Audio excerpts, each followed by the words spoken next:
ನನ್ನ ಹೆಸರು ಬಸವರಾಜ್ ಅಂತ.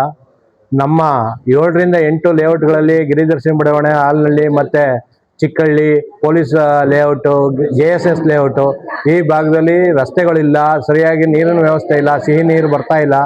ಅದರಿಂದ ಎಲ್ಲ ಸಾರ್ವಜನಿಕರಿಗೂ ಅನುಕೂಲ ಆಗಲಿ ಅಂತೇಳಿ ಒಂದು ಜಾಗೃತಿ ಮೂಡಿಸ್ತಾ ಇದ್ದೀವಿ ನಮ್ಮ ಲೋಹಿತ್ ಸರ್ ಅಧ್ಯಕ್ಷತೆಯಲ್ಲಿ. ಹಾಗೆ ನಮ್ಮ ಚಿಕ್ಕಹಳ್ಳಿ ಪುಟ್ಟಣ್ಣವರು, ನಂಜನಸ್ವಾಮಿ ಸರು, ಹಾಗೆ ನಮ್ಮ ಸುರೇಶ್ ಸರು, ದೊರ್ಸಮ್ಮನವರು, ಮತ್ತೆ ನಮ್ಮ ಬಸವರಾಜಪ್ಪವರು, ನಮ್ಮ ನಂಜಪ್ಪ ಸರು, ಶ್ರೀಕಂಠ ಮೂರ್ತಿಯವರು, ದೇವಪ್ಪ ಸರ್ ಅಧ್ಯಕ್ಷತೆಯಲ್ಲಿ ನಾವೆಲ್ಲ ಏನ್ ನಾವು ಹಮ್ಮಿಕೊಂಡಿದ್ದೀವಿ ಈ ಹೋರಾಟಕ್ಕೆ ಪ್ರತಿಯೊಬ್ಬರು ವಾಲಂಟರಿ ಆಗಿ ಬಂದು ತಮ್ಮ ಎಲ್ಲರಿಗೂ ಬೇಕಾಗಿರುವಂತ ಮೂಲಭೂತ ಸೌಕರ್ಯಗಳನ್ನ ನಾವು ಕೇಳ್ತಾ ಇದ್ದೀವಿ.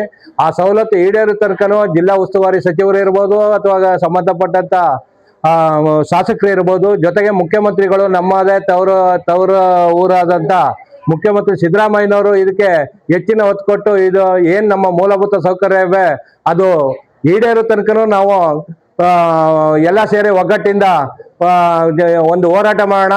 ಅದು ಈಡೇರೋ ತನಕನೂ ಬಿಡೋದು ಬೇಡ.